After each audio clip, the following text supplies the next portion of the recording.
Hello friends, welcome to my channel. तो आज है जितिया व्रत और जितिया व्रत का मैं ये ब्लॉग बनाई हूँ।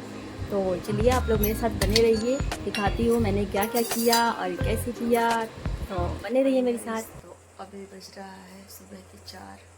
मैं आपको टाइम दिखाती हूँ। ये देखिए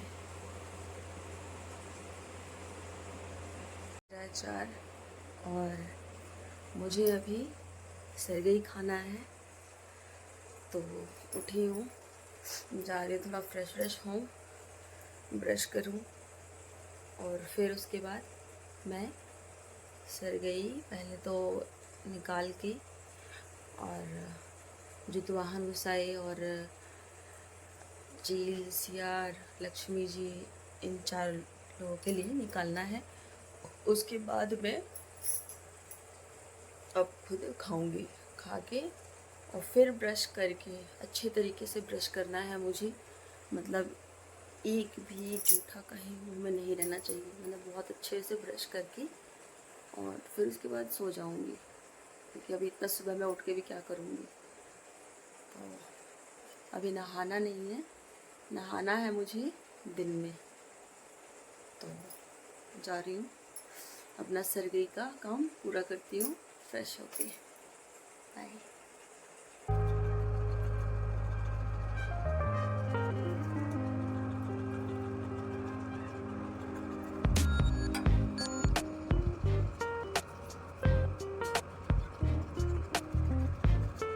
सो गाइज़, ये है चूड़ा, ये दही चूड़ा मिला के इसे ही हमें सरगई में खाना होता है। और इधर है ये झिंगुनी का पत्ता। झिंगुनी का पत्ता मेरे पास कम था, 3 ही बचा हुआ था, तो ये 3 पे ही मैं चढ़ाऊँगी। ये देखिए इधर दही मिला लिया है मैंने चूड़े पे, चीनी और मिठाई कुछ भी अपना रख सकते हैं। तो ये सब लेके मैं चढ़ा देती हूँ। पहले जितवाहन गोसाई पे मैं चढ़ाऊँगी। तो ये देखिए अपना, और लक्ष्मी जी को तो एक एक करके ऐसे करके मुझे चढ़ा देना है और उसके बाद प्रणाम कर लेना है। तो ये दही चूड़ा भी मैं चढ़ा देती हूँ।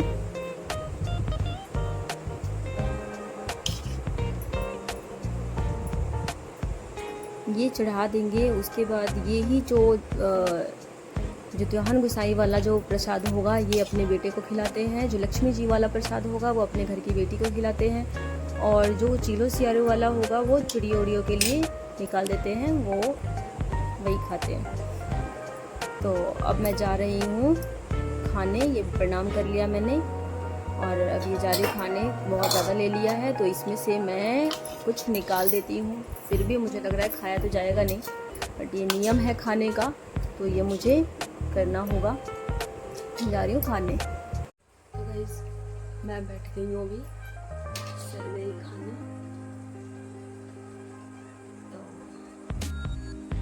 तो खाया तो नहीं जाएगा, मन भी नहीं कर रहा था सुबह सुबह खाने का, बट ये सरगई खाने का नियम है तो मुझे करना होगा और खाना भी होगा। कि इसके बाद मैं अभी जो पानी पी लूँगी तो मुझे दिन में एक बार भी, मतलब एक बूंद भी पानी मुंह में नहीं जाना चाहिए।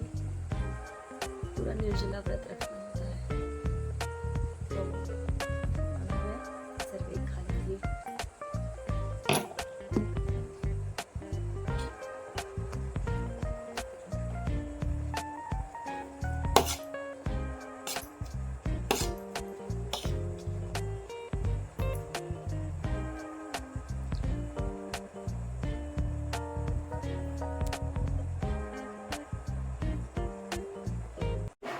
तो अभी दोपहर के 4 बज रहे हैं और मैं अभी नहा कर, ये भीगे कपड़े में ही मुझे ये चढ़ाना होता है।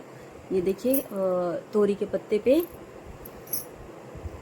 ये बेलपत्र और तेल चढ़ाना होता है। बाकी अपना फूल मिठाई कुछ भी अपना चढ़ा सकते हैं, ठीक है। तो मैंने तो फूल वूल ही चढ़ाया, बाकी जितनी सारी चीज़ें पकवान वकवान बने होते हैं वो सारी सास चढ़ाती हैं।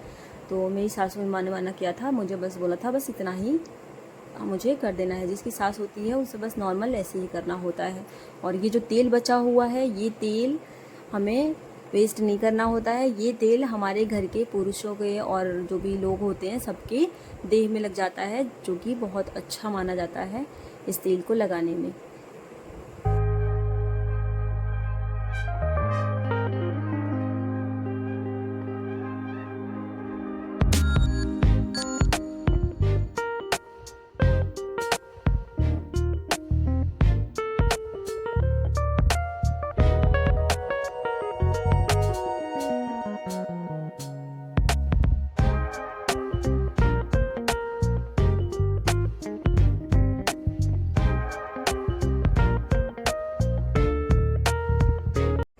तो अब मैंने ये सब चढ़ा दिया और अब जा रही हूँ अच्छे से नहा के और अपना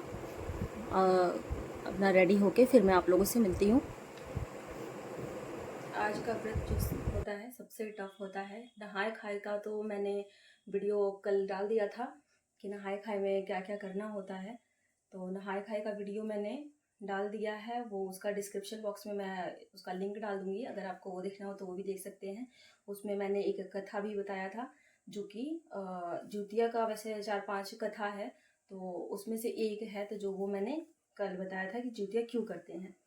अब आज ये व्रत है, इस व्रत में हमें निर्जला व्रत रखना होता है और दूसरी बात इस व्रत में कुछ भी हमसे नहीं टूटना चाहिए, कुछ भी हमें काटना नहीं है। मतलब अगर ये सब कुछ गलती की हमने तो इसका असर हमारे बच्चे पे पड़ता है, इस वजह से हमें कुछ तोड़ना नहीं होता है, बल्कि यहाँ तक कि कंघी भी नहीं करना होता है। फाल जो हमने कल कंघी कर रखा है वही किया है, कंघी भी नहीं करना होता है।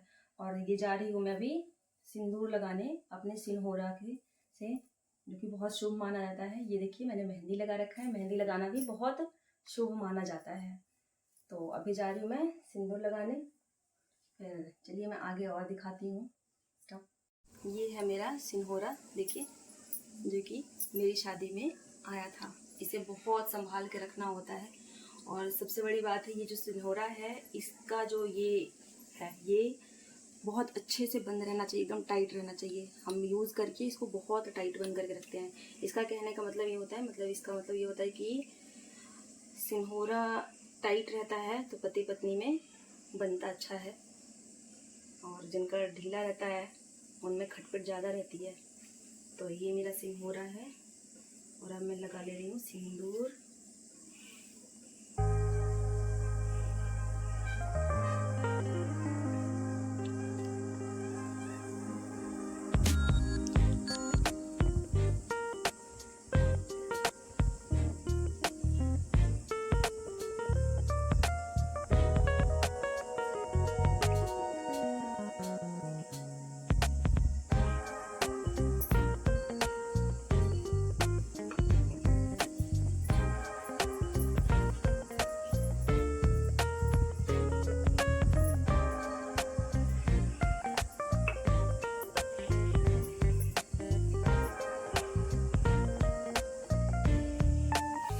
टाइट करके बांध दिया।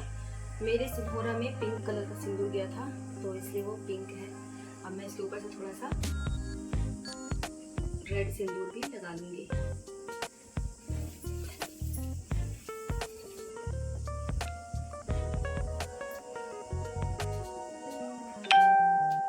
ये लग गया मेरा सिंदूर। तो किसी भी व्रत में हमें सुहागिनों वाली जो भी अपनी श्रृंगार है वो ज़रूर करना चाहिए, पैर ज़रूर भरना चाहिए और मेहंदी वगैरह लगाना चाहिए। तो मैं वही अभी अपने पैरों में आलता लगा रही हूँ। मुझे तो आलता बहुत पसंद है। मैं तो मौका ढूंढती हूँ कि भाई आलता लगाने का मुझे मौका चाहिए। कल भी नहा खा पे भी मैंने आलता लगाया था और आज भी लगा रही हूँ। मुझे बहुत पसंद है आलता लगाना। तो बने रहिए हमारे साथ, मैं तब तक जल्दी जल्दी आलता लगा लेती हूँ।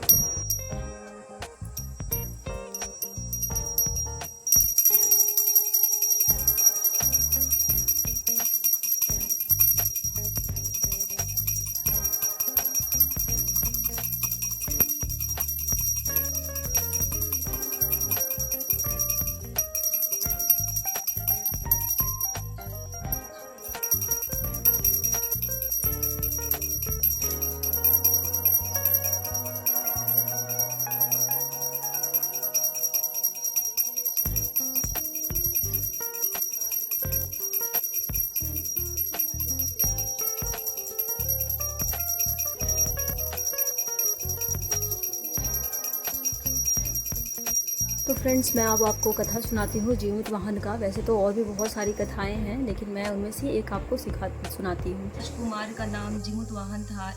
वह बड़े उदार और परोपकारी थे। जीमूत वाहन के पिता ने वृद्धावस्था में वानप्रस्थ आश्रम में जाते समय इनको राज सिंहासन पर बैठाया, किंतु इनका मन राजपाट में नहीं लगता था। वह राज्य का भार अपने भाइयों पर छोड़कर स्वयं वन में पिता की सेवा करने चले गए। वहीं पर इनका मल्यवती नामक राजकन्या से विवाह हो गया।